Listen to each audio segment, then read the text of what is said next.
میری نماز نے میری زندگی میں کیا اثر دکھایا ہے، میری نماز کی وجہ سے میرے کتنے گناہ چھوٹے ہیں. قرآن کی آیت سامنے رکھیں، اس میں تو یہ اثر بتایا جا رہا ہے اور میری زندگی میں اس کا وہ اثر نہیں ہے، تو میں کیا کروں؟ میں کیا کروں؟ علماء سے پوچھیں، علماء سے پوچھیں میں کیا کروں. یہ ضروری ہے، کرو گے انشاءاللہ. اور اس کے علاوہ میرے بزرگوں بھائیوں، اپنے لقمے کو حلال بنانے کی فکر کر. لقمہ حلال، کماتے تو حلال ہیں، کماتے حلال کماتے ہیں اور حرام کھانے میں آ جاتا ہے. حلال کماتے ہیں اور حرام کھانے میں آ جاتا ہے. اور یہ ایسی چیز ہے، غلط لقمہ ایسی چیز ہے جو قبولیت کے دروازے بند کر دیتا ہے. پیارے نبی صلی اللہ علیہ وسلم کا پاک ارشاد ہے نا، بہت سارے ایک آدمی پراگندہ بال اور بال بکھرے ہوئے ہیں، پریشان حال ہے اور سفر میں بھی ہے. یہ تینوں کیفیات جو ہے وہ قبولیت کی کیفیت ہے. امن یجیب المضطر اذا دعا، تو پریشان حال کی دعا اللہ قبول کرتا ہے، مسافر کی دعا اللہ قبول کرتے ہیں. تو کیفیات قبولیت کی ہے، اور ہاتھ اٹھا کر یا رب یا رب کہہ رہا ہے، لیکن ملبسہ حرام، کپڑا حرام پہنا ہے، مطعمہ حرام، کھانا لقمہ اس کا حرام. فأنا یستجاب لہ، اس کی دعا کیسے قبول ہوگی؟ ایسا آدمی جس کا لقمہ خراب ہے، وہ بیت اللہ میں جائے گا، پردہ پکڑے گا، بیت اللہ کا پردہ پکڑ کر دعا مانگے گا، ہوگی قبول؟ حضرت مولانا یعقوب صاحب نانوتوی رحمۃ اللہ علیہ، یہ دارالعلوم دیوبند کے بنیادی اساتذہ میں بڑے بڑے علماء کے استاذ ہیں. اللہ ان کی قبر کو نور سے منور فرمائے اور تمام کے درجات کو اللہ بلند فرمائے. تو ہو سکتا ہے نام کوئی اور بھی ہو، مجھے یہ یاد ہے، پڑھ رہا ہے. اور کسی نواب نے ان کی خدمت میں مٹھائی کا ہدیہ بھیجا.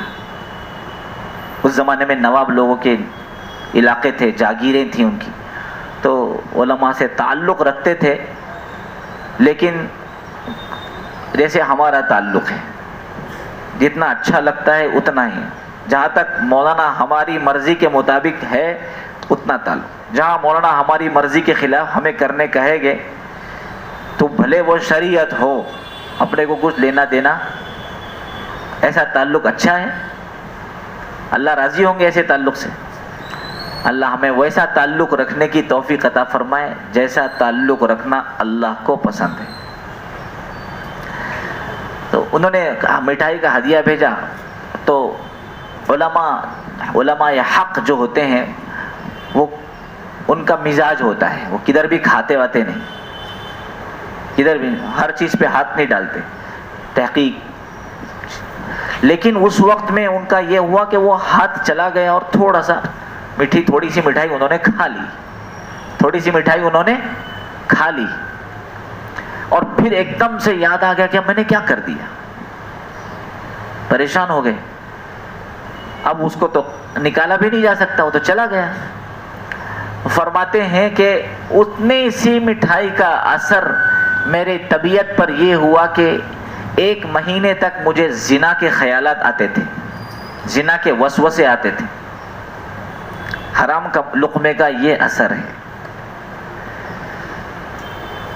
میرے کو اور آپ کو بھی تو آتے ہیں وسوسے، آتے ہی نہیں آتے؟ ارے بولو، آتے ہیں تو ہم مرد ہیں.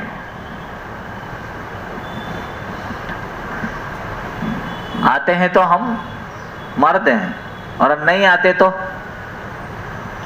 اللہ تعالیٰ وسوسے آتے. وہ غلط لقموں کا اثر ہے نا. تو ہمارا ہم کما رہے ہیں حلال، ہمارے کاروبار حلال ہیں، حلال طریقے سے دھندا پانی چل رہا ہے، لیکن ہم لوگ ہفتے میں ایک آدھ مرتبہ، مہینے میں ایک آدھ مرتبہ باہر جا کر دوستوں کے ساتھ، رشتہ داروں کے ساتھ، گھر والوں کے ساتھ ہوٹلوں میں کھانا کھاتے ہیں. ہمیں یہ پتہ نہیں، ہم یہ سمجھتے ہیں یہ مسلمان کی ہوٹل ہے تو یہاں پر حلال ہی ملے گا. اور ہم، اللہ میرے کو آپ کو معاف فرما دے، ہم لوگ حلال اس کو سمجھتے ہیں جو 4 رگ کاٹ کے ذبح کیا گیا ہو، یعنی جھٹکا نہیں ہے، 4 رگ کٹی ہے، اس کو حلال کہتے ہیں. اور شریعت میں اس کے 4 رگ کے ساتھ ایک بات اور ہے کہ اس نے بسم اللہ اللہ اکبر پڑھا ہو تو ہی وہ حلال ہوگا. اگر بغیر بسم اللہ اللہ اکبر کے کسی نے جانور ذبح کیا ہے تو بھلے 4 رگ کٹی ہو، وہ شریعت کی نگاہ میں حلال نہیں ہے نا. وَلَا تَأْكُلُوا مِمَّا لَمْ يُذْكَرِ اسْمُ اللَّهِ عَلَيْهِ، قرآن کی آیت ہے. اس جانور میں سے مت کھاؤ جس پر اللہ کا نام نہیں لیا گیا. وَإِنَّهُ لَفِسْقٌ، بڑا گناہ ہے، یہ بڑا گناہ ہے. تو ہم نے یہ سمجھا، تو میرا ایک کام اللہ تعالیٰ کی مہربانی سے یہ بھی ہے کہ میں حلال کی تحقیقات کرتا ہوں. تو ہم لوگ بمبئی شہر میں مسلمانوں کی ہوٹلوں پر جاتے رہتے ہیں، گئے کئی ہوٹلوں پر گئے، اور ہم نے ان سے پوچھا کہ آپ چکن کہاں سے لیتے ہیں؟ وہ فلانی جگہ سے. تو آپ نے کبھی ان سے پوچھا کہ وہ بسم اللہ اللہ اکبر پڑھتا ہے کہ نہیں پڑھتا ہے؟ انہوں نے نہیں پوچھا. ارے میاں بھائی سے لیتے ہیں. میں نے کہا میاں بھائی سے لیتے کہ ہے، لیکن وہ بسم اللہ اللہ اکبر پڑھتا ہے کہ نہیں پڑھتا ہے؟ تو ان کو بھی تحقیق نہیں کہ بھائی آپ کے اوپر تو اعتماد کر کے مسلمان آپ کے ہوٹلوں پہ آ رہے ہیں کھانے کے. مجھے اندازاً ایسا لگتا ہے کہ 70 سے 80 ہوٹلوں کا ہم نے سروے کیا ہوگا. اس میں سے مجھے یاد پڑتا ہے ایک ہوٹل والے نے کہا کہ ہمارے والد صاحب، وہ بھی عالم ہیں الحمدللہ، ہمارے والد صاحب اس چکن والے کی دکان پہ کچھ دنوں میں جاتے رہتے ہیں اور اس کو تاکید کرتے رہتے ہیں کہ بسم اللہ اللہ اکبر بول کے ذبح کر. 70 میں سے جی. اور ہم بہت ساری جگہوں پر جو ہے یہ کہنے لگے. ایک ہوٹل میں کچھ مسلمان کھانے کے لیے جایا کرتے تھے. اس میں ایک مسلمان ویٹر، اس نے مسلمانوں کو دیکھا یہ داڑھی ٹوپی والے آ رہے ہیں کھانے کے لیے، تو اس نے کسی موقع سے چھپا کر کہا کہ تم لوگ یہاں کھانے مت آیا کرو، یہاں پر مردہ مرغیاں آتی ہیں. کون سی مرغیاں؟ جو ٹیمپو کے اندر، گاڑی کے اندر ٹکرا کے مر جاتی ہے، وہ 20 روپے میں بکتی ہے. کتنے روپے میں؟ 20 روپے میں. چائنیز کا دھندا ایسے ہی تھوڑی چلے گا، ہاں بھائی. تو لقمہ حلال نہیں ہوگا تو ہمارے اخلاق اور کردار خراب ہو جائیں گے، سوچیں خراب ہو جائیں گی، ہم اللہ کے سامنے ہوں گے اور گندے وسوسے ہمارے ذہنوں میں بھرے ہوں گے. تنہائی میں چلے جائیں گے تو غلط خیالات ہمارے اتنے ہماری طبیعتوں میں آ جائیں گے کہ ہم گناہ میں ملوث نہ ہو جائیں. اللہ ہم سب کی حفاظت فرمائے.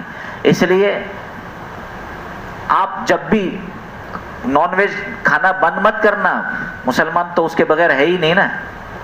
تو نان ویج کھانا ہے لیکن بھائی بسم اللہ اللہ اکبر کہہ کے میرے سامنے ذبح کر اور وہ چکن مجھے دے. پیچھے تو نے کیا کیا وہ تو جانے.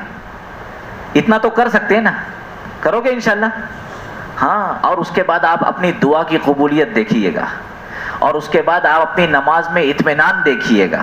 اگر یہ 2 کام ہم نے کر لیے نا انشاءاللہ، لقمہ حلال رکھنے کی فکر کیجئے. آپ ایک صحابی نے عرض کیا یا رسول اللہ صلی اللہ علیہ وسلم، میں چاہتا ہوں کہ میری ہر دعا قبول ہو جائے، میں مستجاب الدعا بن جاؤں. فرمایا تو لقمہ حلال کر لے، تیری دعا قبول ہو جائے گی. کرو گے انشاءاللہ؟ ہم کتنا رو کے مانگ رہے اللہ امت کے حالات درست کر دے، امت کے حالات درست کر دے. تو میرے گھر کے حالات درست نہیں ہو رہے ہیں اس لیے کہ لقمہ غلطی سے چلا گیا، لیکن غلط چلا تو گیا. غلطی سے کوئی آدمی زہر کھا لے مرے گا نہیں؟ مرے گا. ایسے ہی غلط لقمہ غلطی سے چلا گیا. میں آپ کو الزام نہیں دے رہا ہوں کہ آپ جان بوجھ کے کھا رہے ہیں. کوئی مسلمان جس کے دل میں ایمان ہے وہ جان بوجھ کے کوئی گناہ نہیں کرتا، اس سے گناہ ہو جاتا ہے نا. ایسے غلطی سے لقمہ چلا گیا لیکن اثر تو دکھائے گا، تو اس کے لیے توبہ ہے اور آئندہ سے احتیاط ہے. کرو گے فکر انشاءاللہ بھائی؟ اللہ میرے کو آپ کو سب کو کہی سنی باتوں پر اخلاص استقامت عافیت کے ساتھ موت تک عمل کی توفیق عطا فرمائے. کہنے سننے میں جو غلطی ہوگی اللہ معاف فرمائے. کہنے سننے میں کوئی بات آپ کو بری لگی ہو تو آپ بھی معاف فرمائیں. وصلی اللہ علی النبی الامی وسلم تسلیما.